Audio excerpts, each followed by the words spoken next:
चलिए बच्चों, आज हम लोग देखेंगे, आज हम लोग जानेंगे कि नीट 2024 की तैयारी कैसे करें। नीट 2023 हो चुकी है और बहुत लोग ने बहुत अच्छा किया। कुछ लोगों के रिजल्ट्स कहीं कुछ अटक गए, कुछ अच्छे लोग कहीं कुछ गलतियां करके कुछ फंस गए। तो इस बार 2024 आपके लिए एक और नया मौका लेकर के आती है और फिर से अपने उत्साह से फिर इस बार हम लोग तैयारी करेंगे और कुछ ऐसे चीज़ों को ध्यान रखें जो इस बार नहीं करना है और उसके बाद इस नीट 24 में सक्सेस प्राप्त करेंगे। तो चलिए जल्दी आ जाते हैं। इस नीट 2024 की तैयारी में क्या क्या नहीं करना है ये ज़्यादा इम्पोर्टेंट है। क्या करना है ये आपने नीट 2023 में किया, लेकिन क्या नहीं करना है ये सबसे ज़्यादा इम्पोर्टेंट है जानना। ठीक है, अभी लगभग मिड मई है, 15-16 मई के आसपास है। तो अभी से अगर मैं नीट 2024 की तैयारी करूं, जो कि मई में 2 मई 2024 को होने वाला है, तो उसके लिए मेरे पास कितने वक्त है, इसके टाइमलाइन को हम लोग देखेंगे और जल्दी से एक पूरा टाइमलाइन बना लेंगे हम लोग और उसके अनुसार तैयारी करना है। जीत तो होके रहेगी, जीत तो होगी ही होगी, आपको बस थकना नहीं है। आपने जो सपने देखे थे क्या इतने फ्रेजाइल, इतने नाजुक थे कि वो टूट जाए? नहीं। तो चलिए आते हैं, पढ़ते हैं और एक बार जानेंगे कि कैसे तैयारी करनी। इस वीडियो में हम लोग यही देखेंगे, अपनी स्ट्रैटेजी को बनाएंगे जो मैंने अपने समय नीट 2017 की तैयारी में लगाई थी और मैंने सक्सेस प्राप्त की थी। मैं वही आपको बताने वाला हूँ और आप भी उसी तरह करके आप अपने डॉक्टर के सपने को पूरा कर सकते हैं। तो आइए, अभी हमारे पास अगर ये मई देखें, अभी मई है, यहाँ से लेकर के ये मई 24 तक हम लोग कैसे तैयारी करेंगे। हमारे पास कितने वक्त हो जाते हैं दोस्तों? देखिए, ये हो गई मई, जून, जुलाई, अगस्त, सितंबर, अक्टूबर, नवंबर, दिसंबर, जनवरी, फरवरी, मार्च, अप्रैल और ये मई। ये तो हमारा मई है, ये हमारा मई है। तो मेरे पास यहाँ 15 दिन बचते हैं, है कि नहीं? यहाँ 30 दिन ही अगर लेके चले, ज़्यादा नहीं, 30 दिन ही, क्योंकि एक दिन रीजन भी चलिए मान लेता हूँ, एक दिन नहीं पढ़ूंगा मंथली तो क्या ही हो जाए। तो 30, 1, 2, 3, 4, 5, 6, 7, 8, 9, 10, 11 और 330 दिन इधर दोस्तों और 15 दिन, लगभग 345 दिन है हमारे पास। 345 डेज है हमारे पास दोस्तों। इसे अच्छे से अगर यूटिलाइज कर लेते हैं हम लोग, तो हम लोग के सपने को कोई नहीं रोक सकता, कोई नहीं हम लोग को डॉक्टर बनने से रोक सकता। ये आप बात जान लीजिए। चलिए, इस 345 दिन को कैसे यूज करेंगे इसके बारे में हम लोग देखते हैं पूरा। तो चलिए आइए, 345 दिन और डॉक्टर बनना है। रेस बिगिंस, रेस शुरू हो चुका है दोस्तों। चलिए, सबसे पहले 1 नंबर आपको बनानी है काउंटडाउन लिस्ट। ये कैसे बनता है सर? सबसे पहले आपको जानना है कि अभी से आपके पास कितने दिन है। 345 दिन है। 345 दिन अगर है तो सबसे पहले आपको एक बहुत बड़ा चार्ट पेपर लेना है। इतना बड़ा चार्ट पेपर लेना है दोस्तों, ऐसे करके, ठीक है। इसमें आपको ऐसे बना लेने हैं रोज कॉलम। जब रोज कॉलम आप बनाते हैं, सर ये बनाने से क्या फायदा होगा, मैं 1 सेकंड में बता देता हूँ। किसी भी कॉम्पिटिटिव एग्जाम को निकालने के लिए ये बहुत ज़रूरी है दोस्तों कि ऐसे करके आप काउंटडाउन लिस्ट बनाएं। ये इतना इफेक्टिव है, यकीन मानिए आपकी तैयारी में 10% इसका हाथ है। जैसे कि मैं आज से अगर तैयारी करूँ 345, 344, 343, 342, 341 ऐसे करके पूरा लिख लूंगा, डॉट ऐसे करके पूरा भर लेना है और यहाँ आएगा 1 days left to the NEET 2024, ठीक है। जब आप कभी काउंटडाउन लिस्ट बनाते हैं और इसे हरदम जहां आप पढ़ते हैं अपने स्टडी टेबल, जहां जिस स्टडी टेबल के पास पढ़ते हैं वहां उसकी दीवार के जस्ट सामने यहाँ पे आपको चिपकाना है, ठीक है। जब आप पढ़ने बैठेंगे यहाँ पे टेबल कुर्सी पे, तो आपके जस्ट सामने ये काउंटडाउन लिस्ट दिखेगा कि बार बार स्ट्राइक करेगा कि आप कितना वक्त बर्बाद कर रहे हैं। आपके कितने वक्त को बर्बाद किया है, आपके पास कितना वक्त है, ये अभी से ही आपको ख्याल में रहेगा। ये अभी आप इसको नज़रअंदाज नहीं कर सकते हैं। आप जब भी पढ़े उस दिन तो आप अपने ऐसे कट कर दे कि आज मेरा ये दिन बर्बाद हो गया। कभी भी कुछ पढ़े, कितना घंटा पढ़े उस घंटा मेंशन जरूर करें दोस्तों, और उसको सही यूटिलाइज होगा तो टिक मारना है कि यस आज मेरा दिन यूटिलाइज हुआ, आज मेरा दिन यूटिलाइज हुआ है, आज मेरा दिन यूटिलाइज हुआ, आज मेरा दिन वेस्ट हुआ, वेस्ट हुआ, वेस्ट हुआ। जब आपको बार बार वेस्ट दिखेगा तो आपको पढ़ने की मोटिवेशन मिलेगी कि क्या मैं अपने सपने के साथ कर रहा हूँ, मुझे पढ़ना ही होगा। ठीक है, तो ये काउंटडाउन की लिस्ट बहुत इफेक्टिव है, ये आज बनाएंगे आप। ठीक है, सबसे पहले काउंटडाउन लिस्ट, उसके बाद कैसे पढ़ना है उसके बात होगी। तो ये आप लोग समझ गए। ठीक है, बनाने चलिए अगले चलते हैं।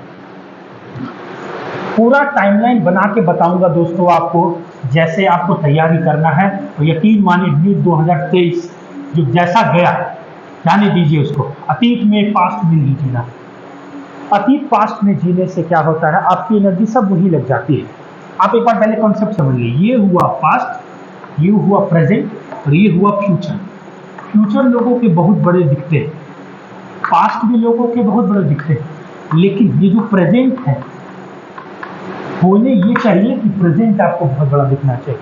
आपको एक दिन बस आज मिला है, कल कभी नहीं आएगा। आज जो है वही है, और ये प्रेजेंट इसको आप जितना बड़ा कर सकते हैं उतना बड़ा आपका वर्क स्पेस होगा दोस्तों। आप देखिए इतना बड़ा आपको प्रेजेंट करना है। आप ना फ्यूचर के बारे में सोचें ना पास्ट के बारे में ज्यादा सोचें, आपको सिर्फ और सिर्फ ये प्रेजेंट बनाना है। प्रेजेंट के वर्क को बहुत बड़ा बनाना है दोस्तों। प्रेजेंट जो प्रेजेंट है उसमें काम करना है, आज और आज। कैसे कहते हैं, today is that tomorrow that you are waiting for. आज वही कल है जिसका कल आपने इंतजार किया था। तो यकीन मानिए इसी के साथ हम लोग पढ़ना चालू करेंगे। टाइमलाइन के बारे में मैं बात कर रहा था, कोई पास्ट में नहीं जिएगा कि मैं पास्ट में ऐसा वैसा, छोड़ो, वो बस एनर्जी ट्रेनिंग प्रोसेस है। दूसरा हम लोग बात करेंगे दोस्तों कि क्या हम लोग ने जितना तैयारी किया उसी ढंग से करना है। तो इसके लिए बड़ा एक अच्छा लाइन है, उसको आप देखेंगे, doing same thing and expecting different result is what? Stupidity। ये पागलपन है दोस्तों कि आप सिर्फ और सिर्फ वही करते चले जाएं और अपने रिजल्ट को अलग सोच लें। ये नहीं होने वाला, ठीक है, ये नहीं होगा। आप याद रखेंगे, कुछ अलग करना होगा। इसमें जो यहाँ सेम वर्ड है ना, इसको कुछ अलग करना होगा, इसको बदलना होगा, डिफरेंट से। आप याद रखें, आपको वही नहीं करते रहना। अगर आप वही करते रहे चले जाएंगे तो आपको वही रिजल्ट 2023 में मिला तो वही मिलके रह जाएगा। आपको नीट 2024 में अलग करना है, रिजल्ट लाना है तो लाना है। कैसे लाना है, ये कुछ डिफरेंट करके। ये डिफरेंट क्या करने वाला है हम लोग डिफरेंट, तो इसकी बात मैं यहां करने वाला हूं। चलिए,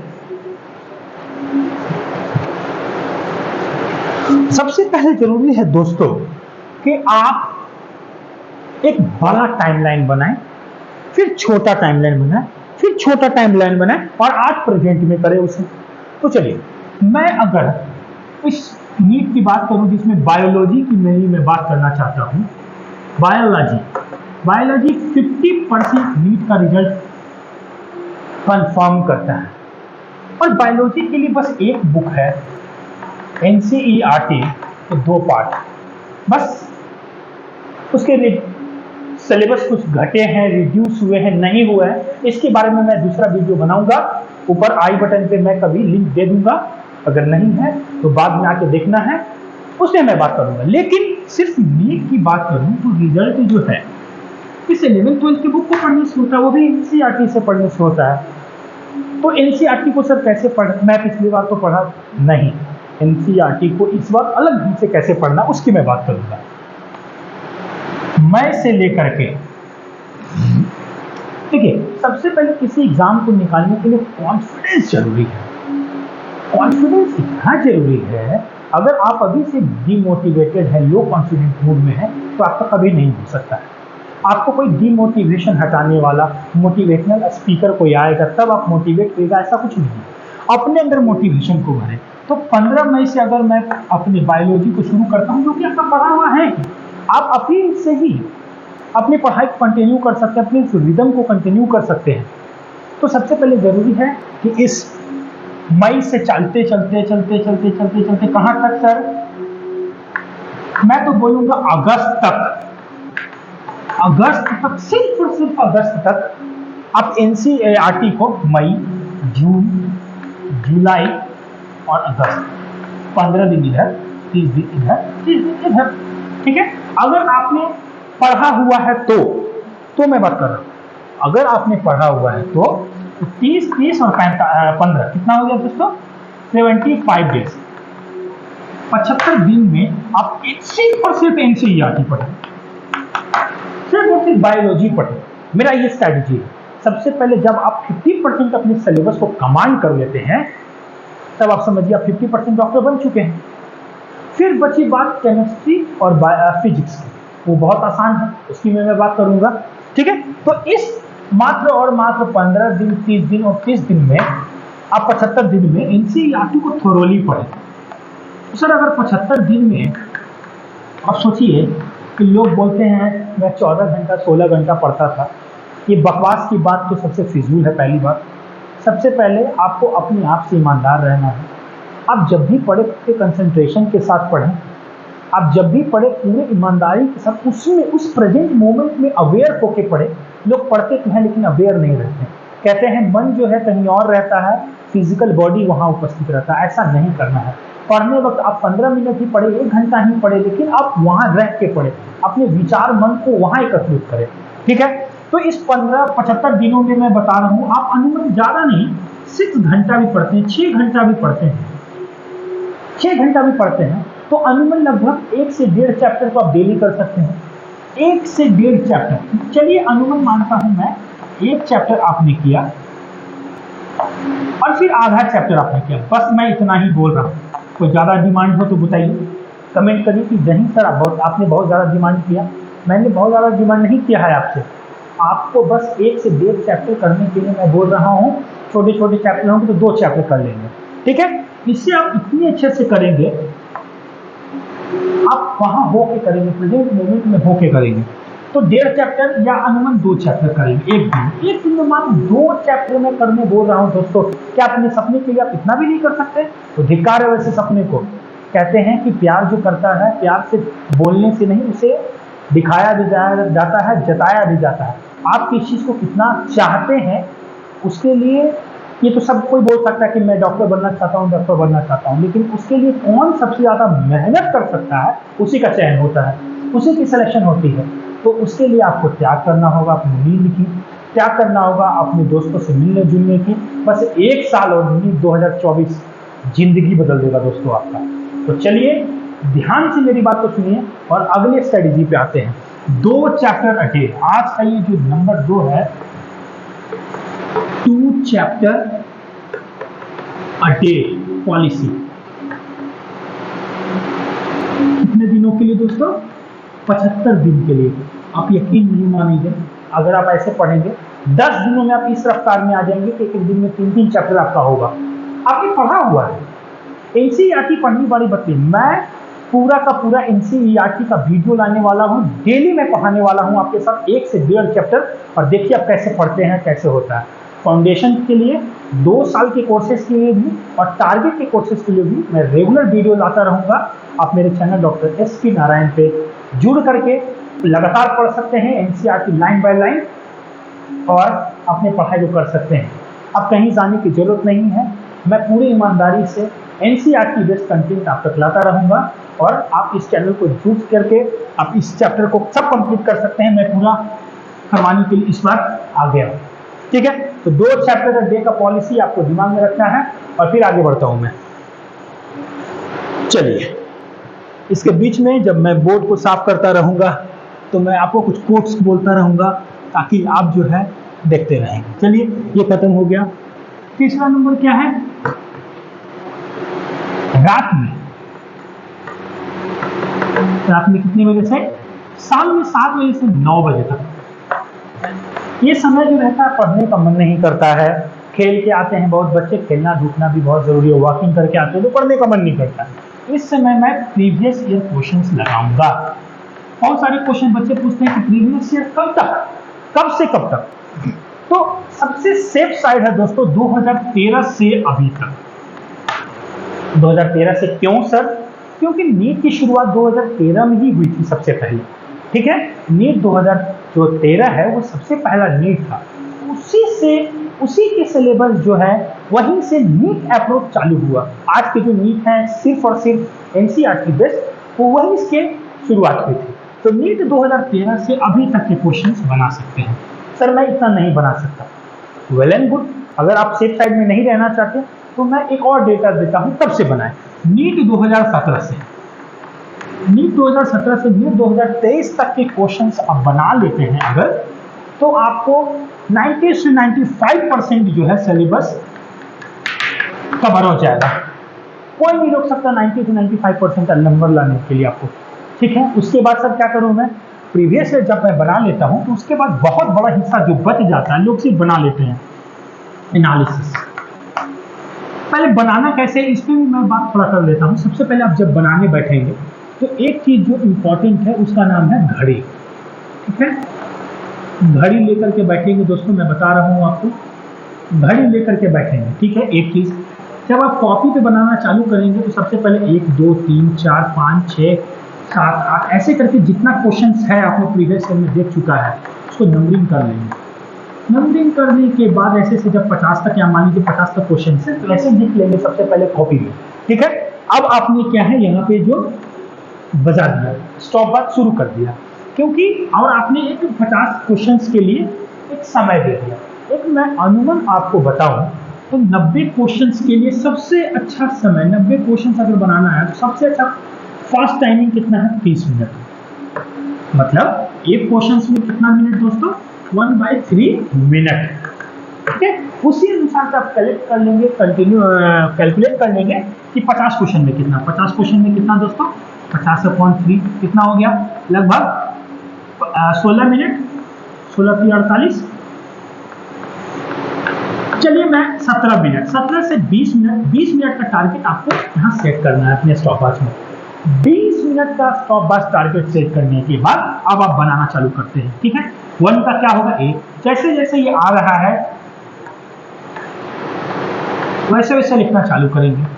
20 मिनट के अंत तक जब 20 मिनट का अलार्म बज जाएगा तब आपने बंद कर देना है, ठीक है। अगर 1-2 क्वेश्चन बचा हुआ है तो उसको भी बना करके समय को नोट करेंगे, मेरा कितना समय लगा, क्योंकि समय बहुत इंपॉर्टेंट है नीट को लेकर के। बहुत कट ऑफ और बहुत नेक शॉर्टिंग जो है कंपटीशन हो गया है, यहाँ समय बहुत इंपॉर्टेंट है। तो आपने 20 मिनट के अंदर ये क्वेश्चन बना लिया। अब आता है एनालिसिस पार्ट। एनालिसिस पार्ट में आप क्या करना है, आपको देखना है कि आपके कौन से क्वेश्चन गलत हुए और क्यों गलत हुए, ये बहुत इंपॉर्टेंट है। और सही हुए तो क्यों सही हुए, कहीं आपने तुक्का तो नहीं मारा। बहुत सारे ऐसे क्वेश्चन होते हैं 10 में 3 क्वेश्चन ऐसे ही सही हो जाएंगे, लेकिन जरूरी है आपको जानना कि क्यों सही हुए। तो चलिए, मेरा पहले ये सही हुआ था, सही हुआ था, गलत हुआ था, सही हुआ था, सही हुआ था, गलत हुआ था, गलत हुआ था, सही हुआ था, गलत हुआ था, गलत हुआ था, गलत हुआ था, सही सही सही, गलत गलत, सही सही, गलत गलत, ऐसे आ गया दोस्तों, ठीक है। इसके बाद एनालिसिस बॉक्स में जैसे ही जाएगा आपके पास एक कॉपी होनी चाहिए, जिससे मैंने जब तैयारी किया था तो मेरे बुक कॉपी का नाम था एनालिसिस कॉपी। एनालिसिस कॉपी में मैं सभी गलत क्वेश्चंस जो होते थे उसको मैं लिख लेता था, उसके कॉन्सेप्ट को मैं लिख लेता था, ठीक है। उसके जो कॉन्सेप्ट होते थे उससे मैं लिख लेता था दोस्तों, लिख करके रख लेता था। ये मेरी सीक्रेट कॉपी थी, ठीक है। जब आप ऐसे लिख लेंगे, ठीक है, तो रिवीजन के बाद सिर्फ और सिर्फ ये क्वेश्चंस और एनसीईआरटी पढ़ना होगा, तब आपका सभी टॉपिक जो है कवर हो जाएगा। ये जो आपने गलत किया था वो जो एनसीईआरटी है वो आपके वो भी कवर हो गए, है कि नहीं। तो ऐसे पूरा होल सम जो कवरेज है बायोलॉजी का वो आपको मिलेगा, ठीक है। आप समझ पा रहे हैं। तो ये अप्रोच लगाने पे, ये स्ट्रेटजी अपनाने पे आपके जो कॉन्फिडेंस लेवल है उसमें इतना गेन होगा, इतना गेन होगा, मैं बता नहीं सकता। वो आप 1 से 2 चैप्टर करके देखिए, आपके अंदर इतना कॉन्फिडेंस गेन महसूस हो। ये महसूस करने की चीज़ है, मैं कितना भी यहाँ बोलता रहूँ आपको महसूस नहीं होने वाला। अनटिल अनलेस कि आप जब तक एक या दो चैप्टर को करके ना देखें। तो मेरे रिक्वेस्ट है कि आप एक दो चैप्टर में ये स्ट्रेटजी लगाएं, ईमानदारी पूर्वक लगाएं, और फिर आप देखेंगे कि कितना आपको मिलता है फायदा। चलिए, चौथी स्ट्रेटजी मैं एक मिसलेनियस बोलता हूं इसे, मिसलेनियस। इसमें सबसे पहले क्या आता है दोस्तों, यूज रेड पेन। आपने बहुत पढ़ा है, फिजिक्स पढ़ा होगा, कलर वेवलेंथ वाली कॉन्सेप्ट भी आपको आती होगी। जब भी आप सफेद कागज पे रेड पेन से यूज करते हैं, आपकी आंख जो है उस रेड पेन को पकड़ लेती है, क्योंकि इतना ज्यादा उसका वेवलेंथ होता है, तुरंत आंख तक स्ट्राइक करती है। इसीलिए जो पोल्स होते हैं रात में, उसमें भी रेड लाइट जलती है। एडवर्टीजमेंट पर्पज से भी रेड लाइट ज्यादा यूज होती है। खतरे का निशान हरदम रेड लाइट से लिखा होता है। एम्बुलेंस जो है वो रेड लाइट से लिखा रहता है। कुछ साइन वगैरह जो होता है वो रेड से लिखा हुआ रहता है। क्यों लिखा हुआ रहता है रेड से दोस्तों, अब आपको पता चल गया होगा, क्योंकि रेड का जो स्ट्राइकिंग पावर है ज्यादा वेवलेंथ के कारण वो बहुत ज्यादा है। तो पढ़ने में भी इसका इस्तेमाल करेंगे।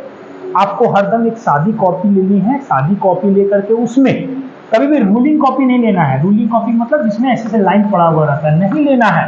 सादी कॉपी लेकर के रेड पेन से यूज करेंगे, और रेड पेन से यूज करने के बाद आप पढ़ के देखिए, एक महीने में आपको अंतर पता चलेगा। आपकी मेमोरी पावर बढ़ेगी, आपका विजुअल जो इंपॉर्टेंट चीज है उसमें स्ट्राइकिंग बढ़ेगा, समय जो है इंपॉर्टेंट चीजों पे लगेगा।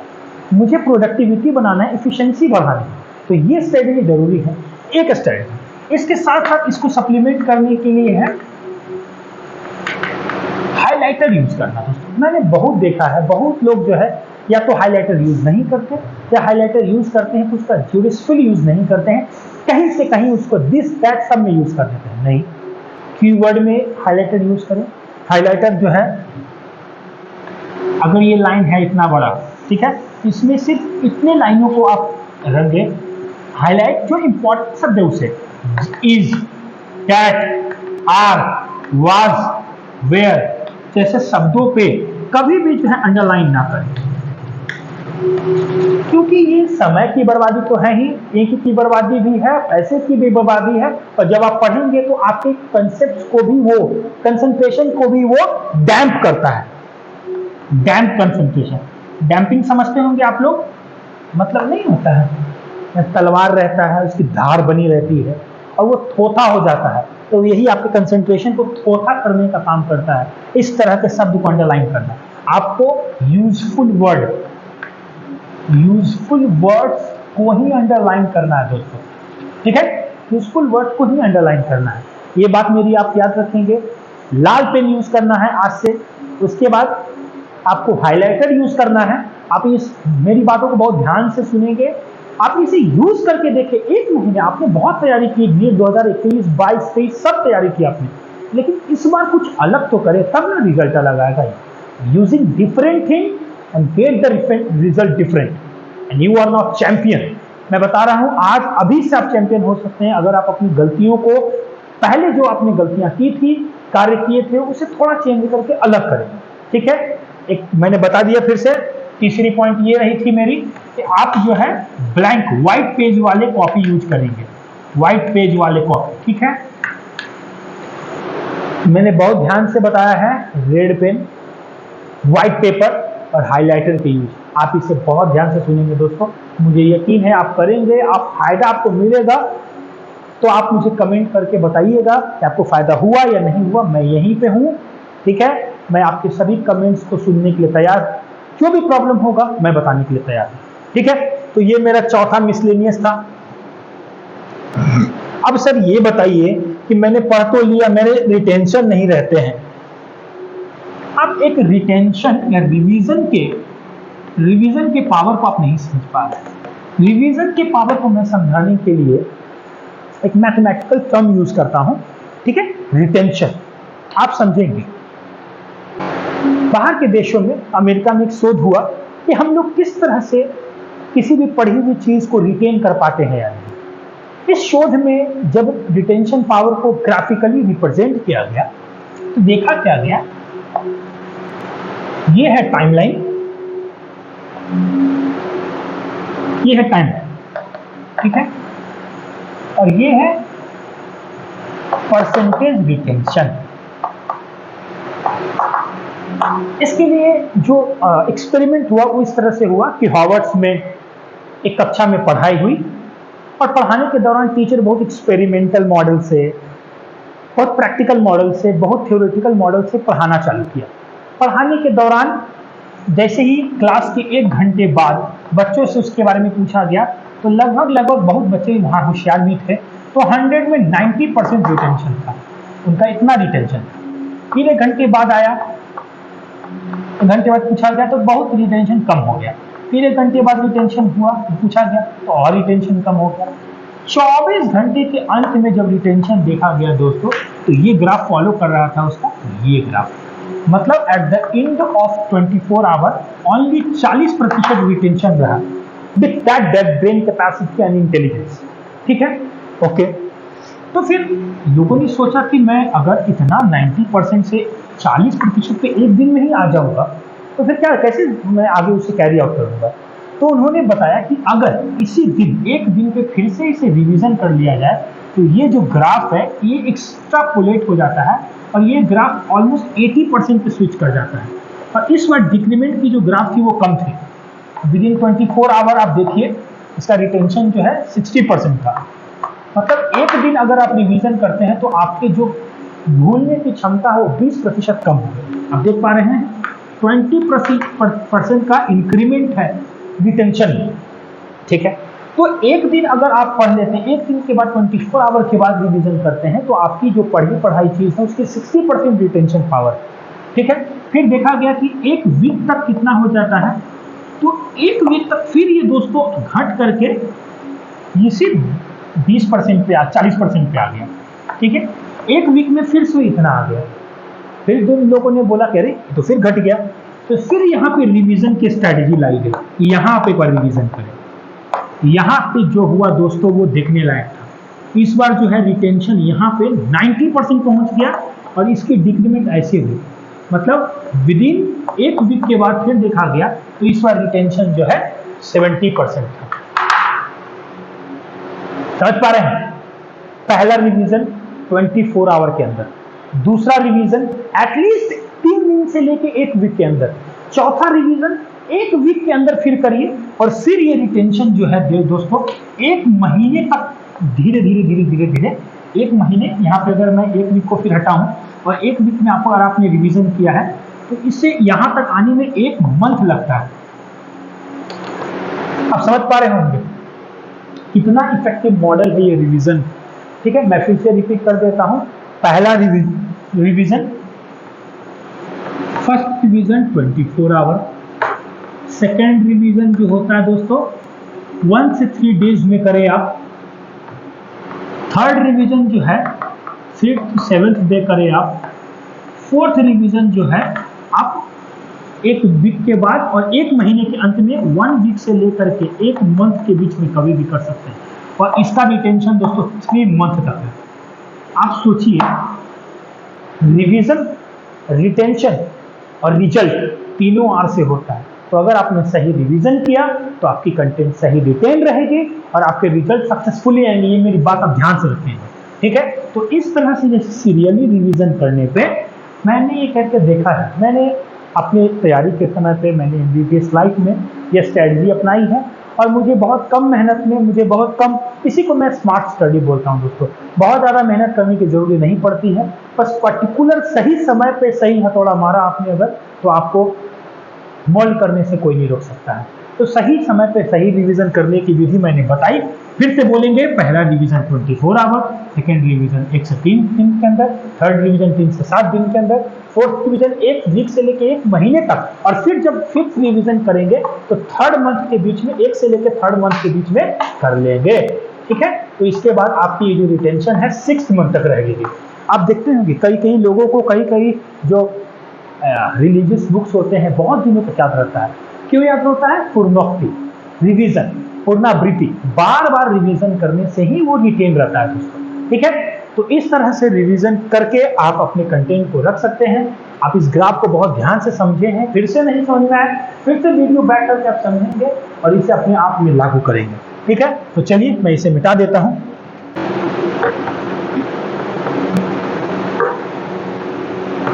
Positive approach. पॉजिटिव अप्रोच क्या है, इसे हम लोग कैसे देख सकते हैं? ठीक है, अगर मेरा नीट 2023 में नहीं हुआ तो या तो आप उसी में उलझे रहे, यानी कि लिविंग इन द पास्ट हो सकता है। जब आप पॉजिटिव अप्रोच लगाते हैं तो यही जो आप पास्ट में अटके हुए थे यहाँ पे, इसको पुश मिलता है और ये प्रेजेंट में काम करता है। ये जो पुश है इसी का नाम पॉजिटिव अप्रोच है। पॉजिटिव अप्रोच जो रखने के लिए जीवन में जो फायदे होते हैं उसमें आपके कॉन्फिडेंस लेवल में उछाल आती है, आपको आगे काम करने में मदद मिलता है, आप थोड़ा फ्यूचरिस्टिक सोच पाते हैं, प्रेजेंट में सोच पाते हैं। अन्यथा जो नेगेटिव माइंडेड पीपल होते हैं वो यही फंस के रह जाते हैं इसी लूप में जिसका नाम है पास्ट। अब आपको देखना होगा, आप जो हो गया सो हो गया, उस पर रोना शोक मनाना बहुत ज्यादा मैं नहीं समझता कि बहुत ज्यादा है। आप थोड़ा बहुत रो सकते हैं, ठीक है, नहीं हुआ गा सकते हैं। सबसे ज्यादा जो उससे फायदा ले सकते हैं कि आप अपने एक कॉपी बनाएंगे और उसमें लिखेंगे मेरी 50 गलतियां, मेरी 50 गलतियां। सभी लोग आज इसे बनाएंगे, मैं बता रहा हूं आपको इतना फायदा होगा, इतना फायदा होगा मैं बता नहीं सकता। अपनी 50 गलतियां इस नीट 2023 के दौरान साल भर जो आपने किया टिल एग्जाम के डे तक आप उसे इसे नोट करेंगे। बहुत लोगों का ये प्रॉब्लम था, रात में नहीं सोना अच्छे से, एग्जाम वाले दिन रात में नहीं सोना। बहुत लोगों को यहाँ होगा बुखार लग जाना, बीमार पड़ जाना, खराब खाना खाने की वजह से। बहुत लोगों को होगा एग्जाम वाले दिन में शेयरिंग में रूम ले लेना। बहुत से लोग दोस्त करते हैं, 5 दोस्तों के जाके शेयरिंग रूम ले लेते हैं, नींद नहीं अच्छा आता है, काम खराब हो जाता है। उसके बाद बहुत सारे दोस्त हैं, सेंटर पे देर से पहुंचना,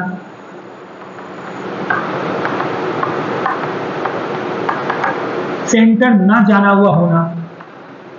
मैं आपको दोस्तों सिर्फ जिस दिन एग्जाम था उस दिन की गलतियों के बारे में बताऊं, तब पर भी आप लोग देखेंगे अलग अलग लोगों के अलग अलग एक्सपीरियंसेस थे और बैड रिजल्ट्स होंगे कि इनके कारण कहीं रात में अच्छे से नींद नहीं ले पाए, इसलिए मेरा रिजल्ट खराब हो गया। तो इस तरह के जो गलतियां हैं उसे आप नोट डाउन करेंगे और इसे अपने जहां पढ़ते हैं वहां लिखेंगे और धीरे धीरे करके उसे कट डाउन करेंगे कि नहीं, मैं इस बार ये नहीं कर रहा, मैं इस बार ये नहीं कर रहा, मैं इस बार ये नहीं कर रहा, मैं इस बार ये नहीं कर रहा हूँ, मैं इस बार ये नहीं कर रहा हूँ, कुछ अलग कर रहा हूँ, तो ही रिजल्ट अलग आएगा। ठीक है, तो इस तरह की स्ट्रैटेजी मैं समझता हूँ, इतने स्ट्रैटेजी के साथ, पॉजिटिव अप्रोच के साथ अगर आप बढ़ेंगे तो आप प्रेजेंट में जी पाएंगे, अपनी तैयारी को करेंगे। तो ये मेरा छोटा सा मोटिवेशनल, छोटा सा नीट 2024 की तैयारी कैसे करें के बारे में वीडियो। मैं जल्द ही और एक वीडियो लाऊंगा कि बायोलॉजी को चैप्टर वाइज कैसे अलग अलग दिनों के लिए बांटना है, आगे के दिनों में कैसे पढ़ाई करनी है। ठीक है, और आगे की पूरी पढ़ाई एनसीईआरटी की बेस्ड मैं यहाँ करवाऊंगा। ठीक है, आप इस चैनल को लाइक, सब्सक्राइब और अपने दोस्तों में शेयर कर सकते हैं। इस पे नीट 2024 ओरिएंटेड जो पढ़ाई है होगी, एक टाइम फिक्स रहेगा, हम लोग मिलकर बात करेंगे, कमेंट करेंगे, आपके जो प्रॉब्लम्स हैं मैं दूर करूंगा। मैं कोशिश करूंगा कि आपके प्रॉब्लम को मैं समझ पाऊं, मैं उसे ईमानदारी पूर्वक आंसर दे पाऊं। तो इस सभी के साथ आज का वीडियो यही समाप्त होता है। चैनल पे बने रहिए, doctor Satya Prakash Narayan. Thank you.